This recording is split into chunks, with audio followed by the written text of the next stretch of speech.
오늘 우리 공동체에게 허락하신 하나님의 말씀 같이 보겠습니다. 마태복음 7장 24절부터 27절까지 되겠습니다.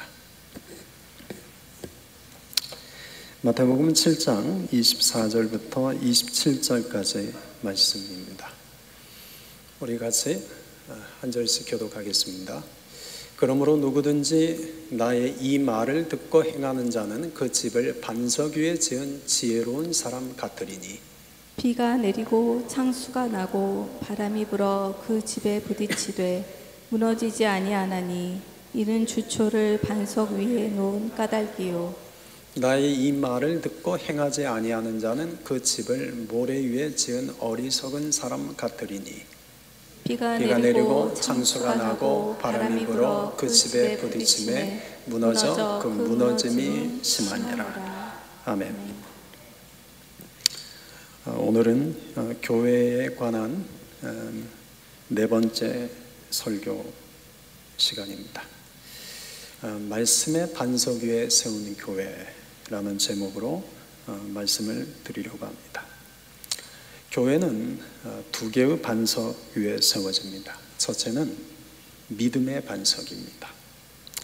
믿음은 교회의 기초가 됩니다.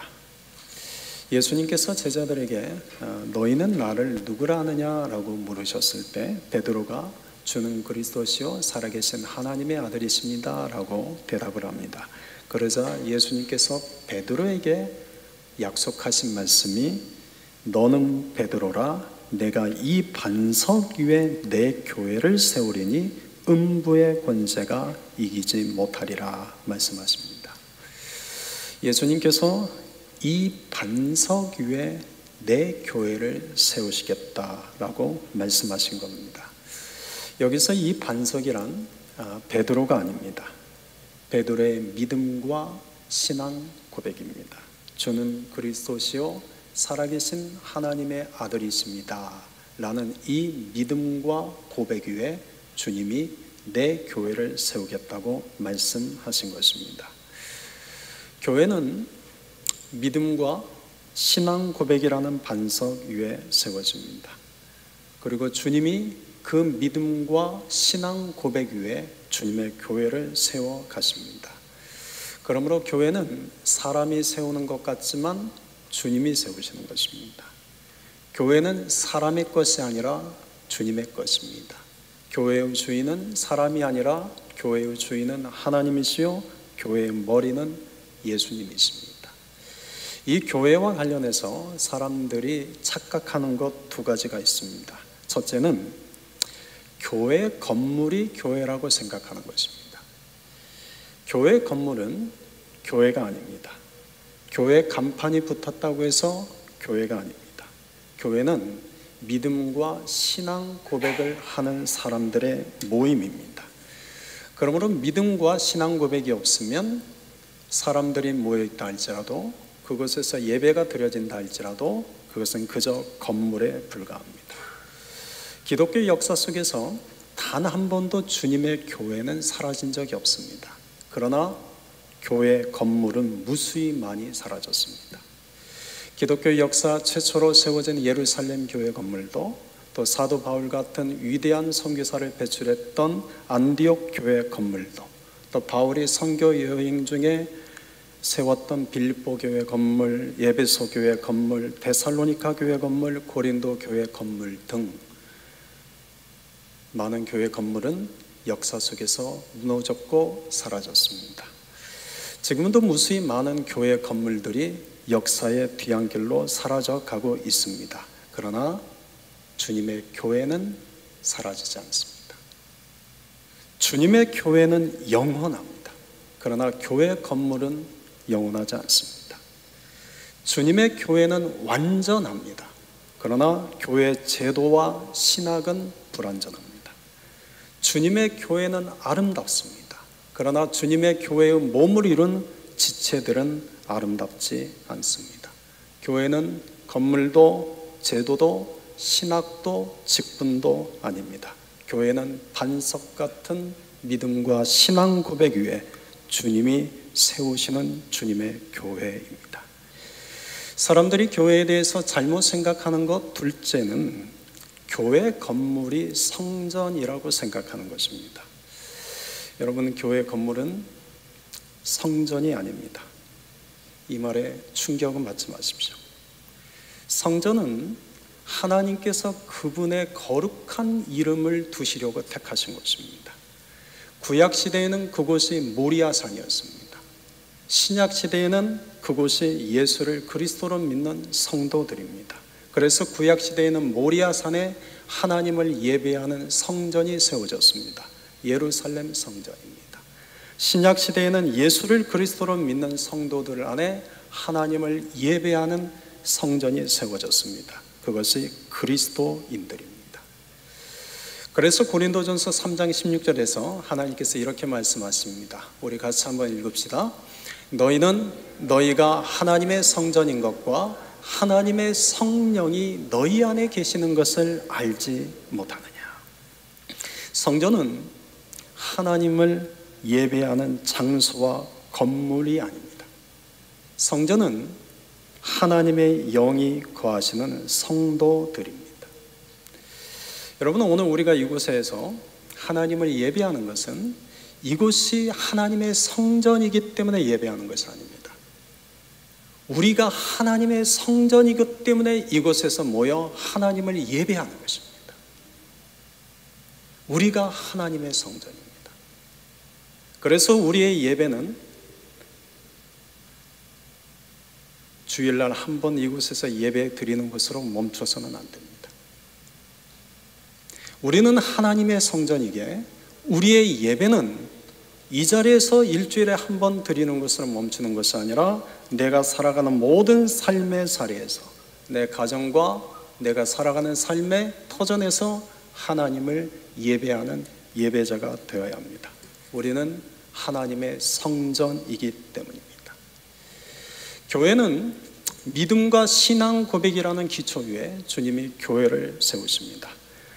그러나 이 믿음과 신앙 고백 없이도 얼마든지 교회 건물은 세울 수 있습니다. 그리고 얼마든지 교회를 다닐 수도 있습니다. 그러나 참교회는 반석 같은 믿음과 신앙 고백이 기초가 됩니다.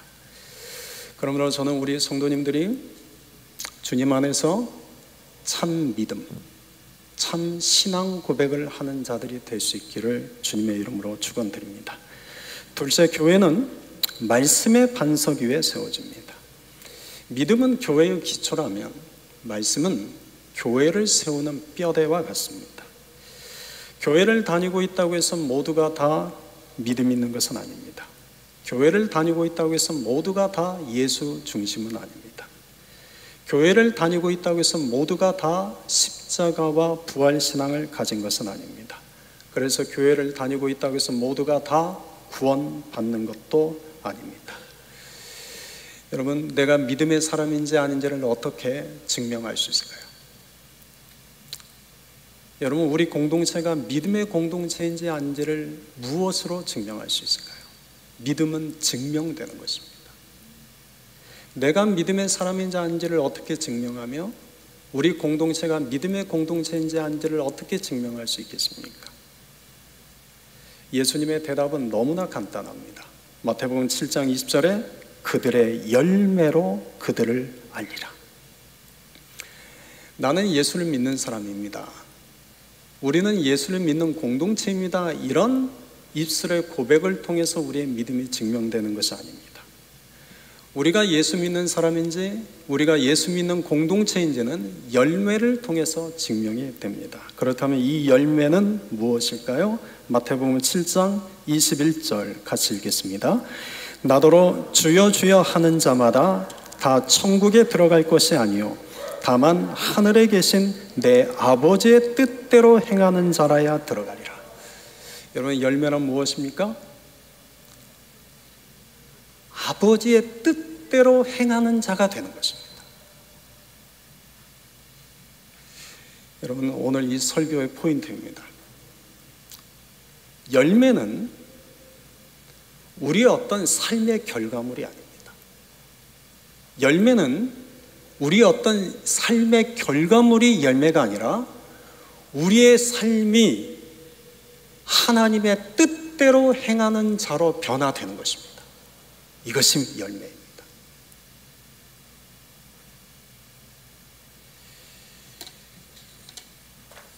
전에는 아버지의 뜻과는 상관없이 살았습니다. 전에는 아예 아버지의 뜻이 그렇게 중요하게 생각하지도 않았죠. 전에는 하나님의 말씀과 무관하게 살았습니다. 전에는 하나님의 말씀에 대해서 그다지 관심도 없었습니다. 그런데 어느 순간부터 내가 이제는 하나님의 뜻을 찾기 시작하고 하나님의 말씀에 귀를 기울이기 시작하고 하나님의 뜻대로 살아가려고 하고 하나님의 말씀대로 행하려고 합니다. 이것이 우리의 열매입니다. 내가 믿음이 있습니다 라고 말을 하지만 하나님의 뜻과는 하나님의 말씀에는 관심이 없습니다. 우리는 하나님 믿음의 공동체입니다 라고 말을 하지만 정작 우리는 하나님의 뜻대로 행하려고 하지 않습니다. 그렇다고 하면 그것은 믿음이 아닙니다. 진정한 열매는 내 존재 자체가 하나님의 뜻을 따라 행하는 자가 되는 것입니다. 그래서 그 다음에 마태복음 7장 22절 이하에 보면 예수님께서 잘못된 열매의 예를 들어 말씀하십니다. 자, 마태복음 7장 22절, 23절 같이 읽어봅시다. 그날에 많은 사람이 나더러 이르되 주여 주여 우리가 주의 이름으로 선지자 노릇하며 주의 이름으로 귀신을 쫓아내며 주의 이름으로 많은 권능을 행하지 아니하였나이까 하리니 그때에 내가 그들에게 밝히 말하되 내가 너희를 도무지 알지 못하니 불법을 행하는 자들아 내게서 떠나가라 하리라. 여러분, 주의 이름으로 선지자 노릇했다는 것은 오늘날로 말하면 직분자들입니다. 목사요, 장로요, 안수집사요, 권사요, 순장이요, 사역팀장들입니다. 또 주의 이름으로 귀신을 쫓아내는 자들이 있습니다. 이들은 오늘날로 말하면 은사자들입니다. 성령의 은사를 받아서 귀신도 쫓아내고 예언도 하고 방언도 하고 주님의 교회를 섬기는 일, 그 은사를 활용하는 자들입니다. 또 많은 권능을 행하였다는 것은 신앙의 체험이 많은 자들입니다. 하나님의 살아계신 체험이 있습니다. 하나님의 살아 역사하시는 신앙의 체험이 많은 자들입니다. 그런데 예수님은 이들을 일컬어 이렇게 말씀하십니다. 불법을 행하는 자들아 내게서 떠나라. 내가 너희를 도무지 알지 못한다. 여러분, 왜 그러셨을까요? 주님이 왜 이렇게 말씀하셨을까요? 사람들의 관심은 내가 어떤 직분을 맡느냐에 있습니다. 사람들의 관심은 내가 어떤 은사를 받았느냐에 있습니다. 사람들의 관심은 내가 얼마나 많은 신앙의 체험을 했느냐에 있습니다. 그러나 주님의 관심은 우리가 어떤 존재가 되느냐에 있습니다. 우리가 아무리 직분을 받아서 열심히 교회를 섬기고 우리가 아무리 남이 부러울 만한 은사를 받았고 우리가 아무리 남이 감탄할 만한 놀라운 신앙의 체험을 했다 할지라도 우리의 존재가 하나님의 뜻대로 행하는 자가 되지 아니하고 우리가 하나님의 말씀대로 살아가는 자가 되지 않는다면 내가 너희를 도무지 알지 못하노니 불법을 행하는 자들아 다 내게서 떠나라 는 주님의 냉엄한 책망을 받게 될 것입니다. 여러분, 직분을 받는 것 중요합니다. 그리고 은사를 받는 것도 중요합니다. 그리고 신앙의 체험을 하는 것도 중요합니다. 그러나 그보다 더 중요한 것은 우리가 하나님의 뜻대로 행하는 자가 되는 것입니다. 우리가 하나님의 말씀대로 살아가려는 자가 되는 것입니다. 그것이 우리가 주님 앞에 보여질 열매입니다. 반석위에 집을 짓는 교회가 있습니다. 24절입니다. 같이 읽겠습니다. 그러므로 누구든지 나의 이 말을 듣고 행하는 자는 그 집을 반석 위에 지은 지혜로운 사람 같으리니 반면 모래 위에 집을 짓는 교회도 있습니다. 26절입니다. 나의 이 말을 듣고도 행하지 아니하는 자는 그 집을 모래 위에 지은 어리석은 사람 같으리니. 여러분, 어떤 교회가 좋은 교회입니까? 반석 위에 짓는 교회가 좋은 교회죠? 여러분, 사역자나 직분자들이 많은 교회가 좋은 교회가 아닐 수 있습니다. 은사를 받은 자들이 많은 교회가 좋은 교회가 아닐 수 있습니다. 주의 이름으로 많은 일을 한 교회가 좋은 교회가 아닐 수도 있습니다. 또한 주의 이름으로 많은 신앙 체험을 한 자들이 많은 교회가 좋은 교회가 아닐 수 있습니다. 여러분, 좋은 교회는 주님의 뜻을 행하려는 교회입니다. 좋은 교회는 하나님의 말씀대로 살아가려는 교회입니다. 그렇지 않는 교회라면 모래 위에 세워지는 공동체일 뿐이요, 이런 교회는 주님 앞에서 어리석은 공동체요, 불법을 행하는 공동체일 뿐입니다. 요한계시록은 성령이 사도 요한을 통해서 소아시아에 있는 7교회를 위해서 보낸 편지입니다. 근데 사도 요한을 통해서 성령이 가장 먼저 글을 쓰게 한 교회가 에베소 교회입니다. 에베소서 2장 2절과 3절을 보면 먼저 주님이 이 에베소 교회에 대해서 칭찬을 하십니다. 2장 2절 제가 한번 읽어보겠습니다. 내가 네 행위와 수고와 네 인내를 안다. 지금 칭찬하고 계십니다. 또 악한 자들을 용납하지 아니한 것과 자칭 사도로 하되 아닌 자들을 시험하여 그의 거짓된 것을 네가 드러낸 것을 내가 안다. 칭찬하고 있습니다. 또 네가 참고 내 이름을 위하여 견디고 게으르지 아니한 것을 안다. 여러분, 지금 에베소 교회가 주를 위하여 그 교회를 지키기 위해서 얼마나 열심을 다하는지, 얼마나 진심이 있고 얼마나 행위에 열심이 있는지 주님은 칭찬하십니다. 그런데 2장 4절에 이렇게 말씀합니다. 같이 읽겠습니다. 그러나 너를 책망할 것이 있나니 너의 처음 사랑을 버렸느니라. 에베소 교회 신앙의 열심에 대해서는 주님이 칭찬하셨습니다. 그러나 주님이 하시고 싶은 말씀은 그 뒤입니다. 너희가 처음 사랑을 잃어버렸다. 처음 사랑을 잃어버린 것을 강하게 책망하십니다. 그리고 회개하라고 말씀하십니다. 계시록 2장 5절입니다. 그러므로 어디서 떨어졌는지를 생각하고 회개하여 처음 행위를 가지라. 만일 가리하지 아니하고 회개하지 아니하면 내가 네게 가서 내 촛대를 그 자리에서 옮기리라. 여러분, 무엇을 회개하라는 말씀입니까? 우리는 회개하면 죄를 생각합니다. 우리는 회개하면 늘 죄에서만 돌이키는 것이 회개라고 생각합니다. 그런데 오늘 주님이 에베소 교회를 통해서 너희가 회개하라고 말씀하신 것은 저들의 신앙의 열심도 있고 신앙의 행위에 대해서 진심도 있지만, 누구보다도 교회를 지키기 위해서 수고와 애를 썼지만 하나님을 향한, 주를 향한 처음 사랑을 잃어버린 것, 그것을 회개하라는 것입니다. 여러분은 우리가 주님에 대한 처음 사랑을 잃어버린 채로 얼마든지 신앙의 열심을 낼 수 있습니다. 우리가 얼마든지 신앙의 진심을 가질 수 있습니다. 그러나 지난주도 말씀드린 것처럼 여러분, 진심보다 더 중요한 것은 진리입니다. 우리가 말씀대로 행하는 자가 되지 않고 우리가 하나님의 뜻대로 살아가는 자가 되지 않는다면 우리가 주를 위하여 아무리 수고하고 애쓴 모든 것들이 주님 모시기에는 불법을 행하는 것을 지나지 않습니다.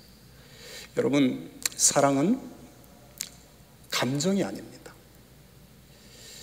성경에서는 사랑을 단 한 번도 감정으로 표현하지 않습니다.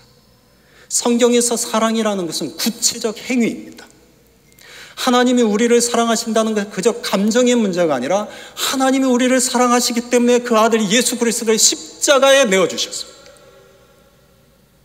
예수님이 우리를 사랑하신다는 건 그저 감정의 이야기가 아니라 예수님이 우리를 사랑하시기 때문에 예수님이 우리를 위해서 십자가의 희생 제물이 되으셨고 죽은 자 가운데서 다시 부활하신 것입니다. 사랑은 감정이 아니라 구체적 행위입니다. 그래서 예수님께서 요한복음 2장 14장 21절에서 이같이 말씀하십니다. 나의 계명을 지키는 자라야 나를 사랑한다. 반대로 나의 계명을 지키지 않는 자는 나를 사랑하지 않는 자다. 여러분, 사랑은 감정이 아니라 구체적 행위입니다. 주님을 사랑하면 그분의 뜻을 행하고 싶고 그분의 말씀대로 살아가고 싶어지는 겁니다. 에베소 교회는 사역하는 일에서는 열심과 진심이 있었습니다. 그러나 에베소 교회는 주님에 대한 사랑은 잃어버렸습니다. 이 말은 에베소 교회는 사역은 열심히 했지만 하나님의 뜻대로 하는 것이 아니라 하나님의 말씀대로 한 것이 아니라는 얘기입니다.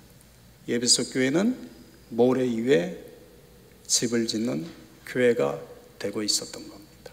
그래서 주님이 에베소 교회를 향하여 회개하라, 회개하라 책망하신 것입니다. 그렇다면 오늘 우리는 어떻습니까? 여러분, 내 자신은 지금 반석 위에 집을 짓는 자입니까? 아니면 모래 위에 집을 짓고 있는 자입니까? 여러분, 우리 함께 걷는 교회는 어떻습니까? 지금 우리 교회는 반석 위에 짓는 교회입니까? 모래 위에 짓는 교회입니까? 저도 그렇게 되기를 소망합니다. 우리가 주를 위해서 어떤 직분을 갖느냐, 어떤 은사를 받았느냐, 어떤 체험을 했느냐, 어떤 크고 놀라운 사역을 했느냐, 이것도 중요하지만 이보다 더 중요한 것은 우리가 아버지의 뜻대로 행하는 자가 되는 것입니다. 우리가 하나님의 말씀대로 살아가는 자가 되는 것입니다. 이것이 주님이 원하시는 열매입니다. 그들의 열매로 그들을 알리라. 종교교육의 3대 슬로건이 있습니다. 무엇이죠? 오직 믿음, 오직 은혜, 오직 성경입니다. 우리의 삶은 오직 믿음이어야 합니다. 우리의 믿음의 대상은 예수 그리스도입니다. 우리의 믿음의 내용은 예수 그리스도가 우리를 위해 십자가에 죽으시고 죽은 자 가운데서 다시 부활하신 것입니다. 그래서 우리가 가져야 할 신앙은 십자가 신앙과 부활 신앙이어야 합니다.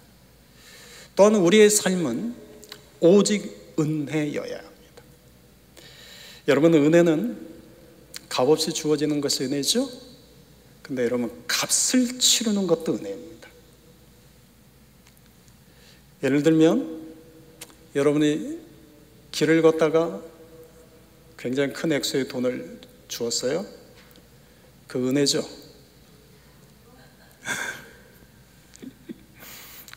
그냥 은혜라고 한번 해봅시다. 근데 내가 열심히 일하고 땀 흘려서 돈을 벌었습니다. 이것은 은혜입니까? 아닙니까? 이것도 은혜죠. 내가 수고하지 않았는데 뭔가를 얻은 것도 은혜지만 내가 열심히 수고해서 얻은 것도 은혜입니다. 내가 일을 할 수 있다는 것도 은혜요, 내가 그 일을 할 수 있는 지혜와 건강을 주신 것도 은혜입니다. 여러분, 성령의 은사를 받아서 교회를 섬기는 것도 은혜지만 내가 어떤 은사는 없는데 교회를 열심히 섬길 수 있는 것도 은혜입니다. 여러분, 내가 직분을 받는 것도 은혜지만 내가 직분을 받지 않는 것도 은혜입니다. 여러분, 내가 살아가는 삶의 자리에 하나님이 내가 생각지 못한 크고 놀라운 은혜와 복을 주시는 것도 은혜지만 내가 살아가는 삶 속에 어려움이 있고 힘든 일이 있고 내 삶에 답답한 일이 있는 것도 은혜입니다. 저는 여러분들이 이 은혜를 아셨으면 좋겠습니다. 여러분, 하나님은 언제나 우리와 함께 하십니다. 우리 삶에 그분의 은혜가 아닌 것이 없습니다. 모든 것은 하나님의 은혜입니다.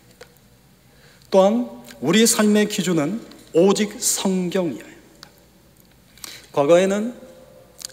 과거에는 성경이 형성되기 전에는 하나님께서 예언자들을 통해서 말씀하셨습니다. 그러나 성경 66권이 정경으로 채택된 이후부터 하나님은 기록된 하나님의 말씀인 성경을 통해서 우리에게 말씀하십니다. 저는 예언의 은사를 받은 분들을 존중을 합니다. 그러나 예언의 은사를 받은 분들을 쫓아다니지는 않습니다. 저는 예언의 은사를 받은 분이 하는 그 말을 존중은 하지만 저는 그분들의 말보다 기록된 하나님의 말씀인 성경을 더 신뢰합니다. 저는 성경은 기록된 하나님의 말씀이라고 믿습니다. 예언의 은사를 받은 사람은 실수할 수 있습니다. 때로는 성령의 음성이 아닌 것을 성령의 음성인 것처럼 착각할 수 있습니다.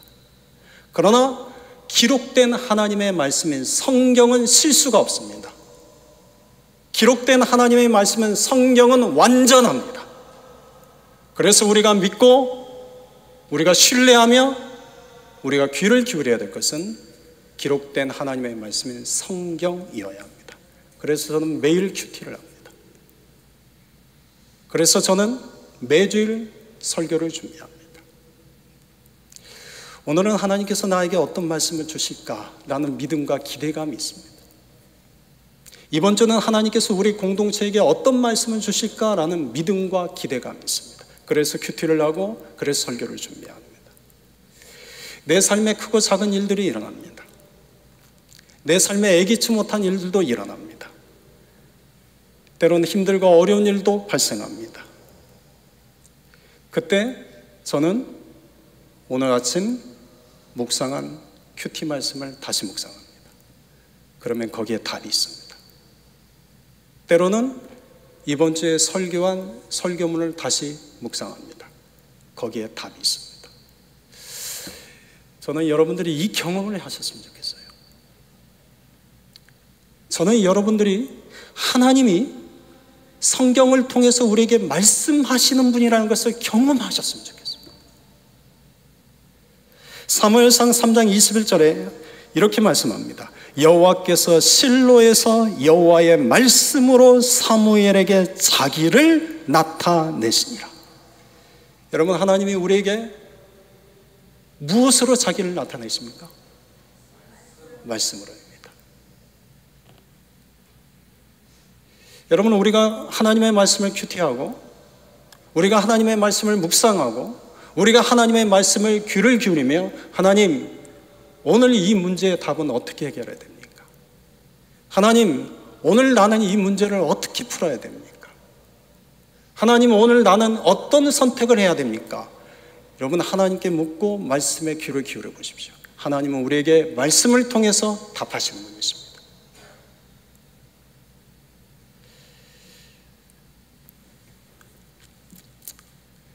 여러분의 표정을 보니 나하고는 상관없는 일 같은데요. 그런 표정이에요. 여러분, 하나님의 말씀은 살아있는 생명의 말씀입니다. 그래서 하나님은 기록된 하나님의 말씀인 성경을 통해서 우리에게 말씀하십니다. 그러므로 성경을 가까이 하십시오. 말씀을 읽고 묵상하십시오. 그리고 말씀 안에서 삶의 답을 얻으려고 하십시오. 사람들이 말씀을 배우는 것은 좋아합니다. 말씀을 배우는 건 좋아해요. 특히 우리 한국 사람들은 말씀 배우는 것을 너무 좋아합니다. 그러나 말씀을 행하는 자가 되지는 않습니다. 우리는 말씀을 듣는 것도 좋아합니다. 그래서 늘 설교 방송을 틀고 삽니다. 그러나 하나님의 뜻대로 행하는 자가 되지는 않습니다. 여러분, 그 이유가 뭘까요? 여러분, 그 이유가 뭘까요? 우리가 말씀을 몰라서일까요? 우리가 말씀에 대한 지식이 부족해서일까요? 그렇지 않습니다. 여러분, 우리가 훈련되지 않아서입니다. 하나님의 말씀대로 살아가려는 훈련이 되어 있지 않아서입니다. 하나님의 뜻대로 살아가려는 훈련이 되어 있지 않아서입니다. 그저 하나님의 말씀 배우는 것으로 그칩니다. 하나님의 말씀을 예배 시간에 설교를 통하여 듣는 것으로 그칩니다. 그러나 그 말씀대로 내 삶 속에서 적용하고 내가 그 말씀대로 살아가려는 훈련이 되어 있지 않습니다. 그래서 말씀은 많이 하는데, 그래서 설교는 늘 듣고 사는데 말씀대로 행하는 자가 되지 못합니다. 여러분, 우리가 성령의 인도함을 받는다는 말을 자주 쓰죠. 여러분, 성령의 인도함은 어떻게 받는 것입니까? 성령의 인도함을 어떻게 받습니까? 사도 바울의 예를 통해서 우리가 한번 이 성령의 인도함을 받는다는 것을 마지막으로 이야기하고 오늘 말씀을 마치겠습니다. 사도 바울은 1차 전도 여행 때는 사람을 통해서 성령의 인도함을 받았습니다.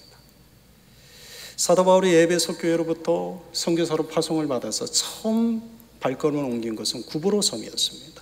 이 구브로 섬은 바나바의 고향이었습니다. 이 구브로 섬에 가서 바울 일행이 만난 사람은 총독 서기오 바울이었습니다. 이 총독 서기오 바울에게 복음을 전했고, 그 다음 바울 일행이 선교의 걸음을 옮긴 것은 아시아 내륙 깊은 곳에 있는 비시디아 안디옥이라는 동네였습니다. 이 비시디아 안디옥은 구브로 섬 총독 서기오 바울의 고향이었습니다. 그래서 사도 바울은 1차 전도 여행을 그때부터 아시아 내륙에 있는 비시디오 안디옥을 중심으로 해서 쭉 이고니온, 루스드라, 더베에서 복음을 전했습니다. 여러분, 바울이 처음 에베소 교회로부터 선교사로 파송받고 우리가 어디로 갈까요? 하나님께 기도하지 않았겠습니까? 그때 함께 동역자 있는 바나바가 여기서 가까운 내 고향 구브로 섬 한번 가보면 어때? 그래, 거기 한번 가보자. 갔을 겁니다. 그곳에서 서기오 바울 총독을 만났습니다. 그 총독 서기오 바울이 바울 일행과 복음을 영접하고 나서 서로 대화를 주고받다가 그런 말 하지 않았겠습니까? 바울님, 그 다음 행선지가 어디 있습니까? 아직 모릅니다. 기도 중입니다. 그랬겠죠? 그러면 제 부모, 제 형제가 살고 있는 비시디아 안디옥에 한번 가보시면 어떻습니까?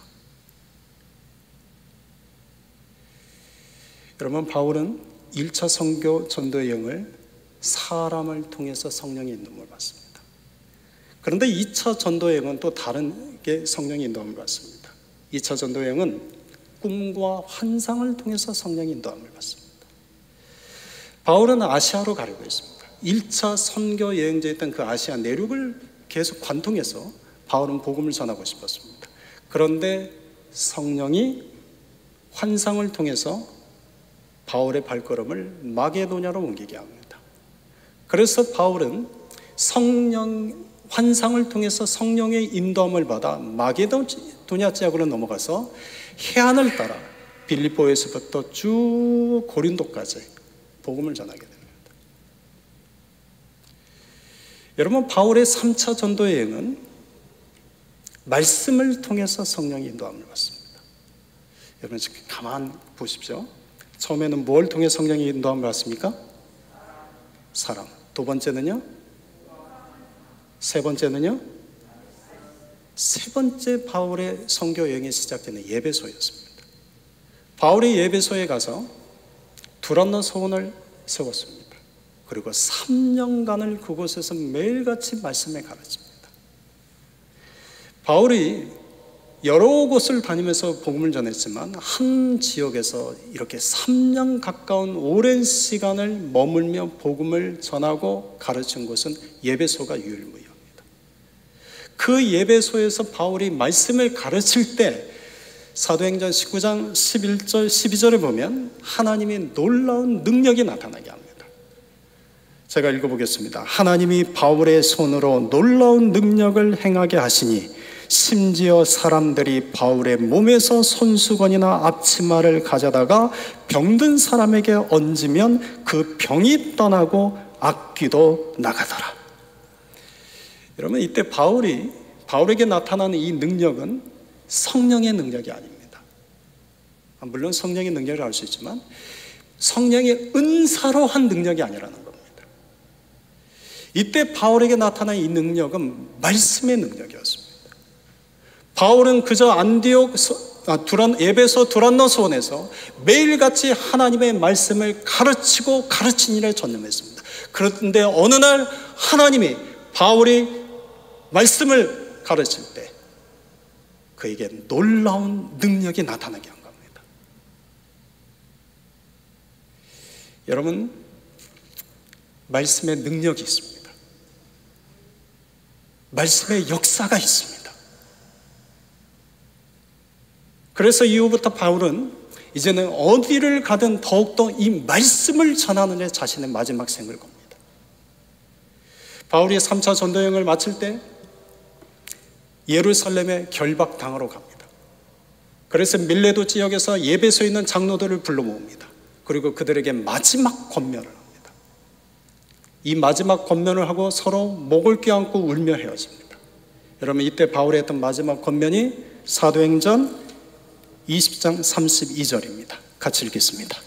지금 내가 여러분을 주와 및 그 은혜의 말씀에 부탁하노니 그 말씀이 여러분을 능히 든든히 세우사 거룩하게 하심을 입은 모든 자 가운데 기업이 있게 하시리라. 아멘. 여러분, 바울이 예배소 교회 장로들을 불러서 내가 이 교회를 너희들에게 부탁한다라고 말하지 않습니다. 주와 및 그 은혜의 말씀에 부탁한다라고 말합니다. 그 말씀이 너희를, 예배소 교회를 능히 든든히 세우게 하실 것이다. 사랑하는 성도 여러분, 우리가 하나님의 말씀에 부탁하는 자들이 됩시다. 우리가 하나님의 말씀을 의지하는 자들이 됩시다. 우리가 하나님의 말씀을 지켜 행하는 자들이 됩시다. 여러분, 그 말씀이 우리를 능히 든든히 세우게 하실 것입니다.